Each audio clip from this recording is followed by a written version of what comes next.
When I was a kid, I always had that natural talent for drawing, just anything art. I would say lowriding was a big part in the 90s. And just seeing the drawings on the cars, the paintings, it kind of took on from that Chicano art style of painting. But I would say my mom was my main inspiration that triggered my first times drawing. She will sit me down in the living room and she'll get pencils, markers from her purse. And she would, there was a magazine called TV y Novelas, and she will go through it and she'd be like, draw me this guy.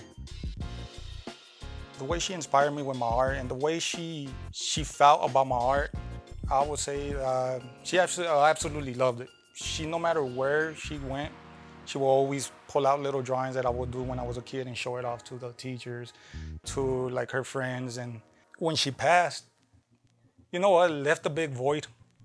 It was already like years of me not painting, not drawing.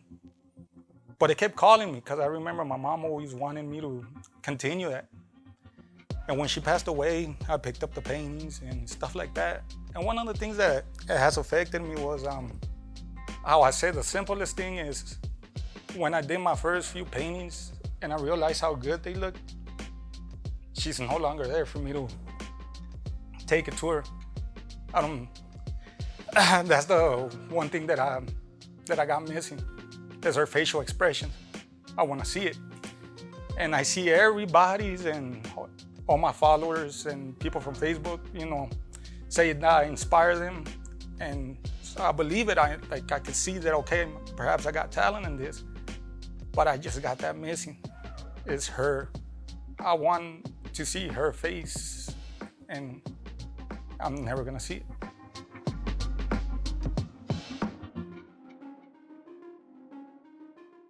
She always wanted me to paint her a Virgen of Guadalupe. And when she passed, well, I kind of kept, it was already kind of close to Dia de los Muertos.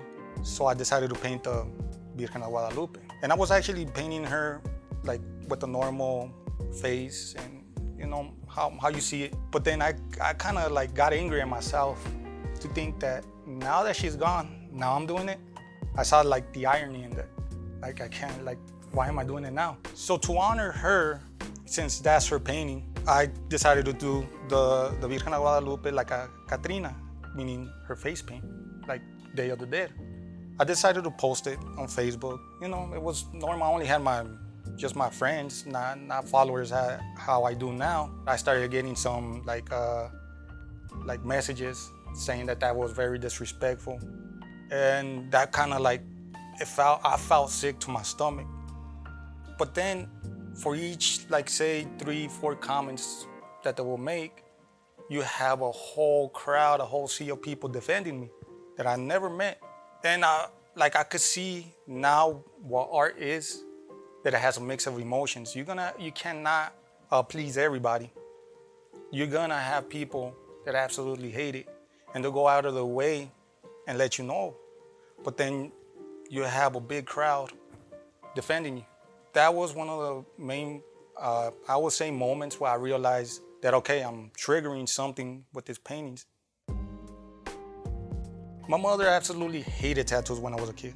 Back in the days, the paletero mans, the ice cream mans will come around and they will sell gum, 25 cents each. And they'll have a little stick-on tattoo. So I will buy at least $2-3 worth of these little candies. I'll take them out and I'll put them all over me. And my mom will spank me, scrub them off, and like send me to the room. But then the next week come around and I will do it all over again. But when it came down, because my mom was a very religious lady, but she was always open-minded. And I would get some of my mom's friends and her sisters that would tell her, hey, the tattoos are a sin. And my mom would actually defend me. She'll go, you know what, it comes to a point that it's about being a good person. That if God can't see past the tattoos and see the heart of my son, then that's not my God either. In all my paintings, I put LuLu. That's the nickname that we will have for my mom. So every painting has LuLu above it. My mom always felt like she never accomplished anything. Like she came into this country, you know, for us, typical for us to have a better future. I remember she would sell home interior. And I know a lot of people don't remember that, but home interior, we had to go door to door, and she will, you know, show a magazine of products, new, like for remodeling houses and stuff like that. It kind of hurts me because I remember her saying that she thought she never accomplished much.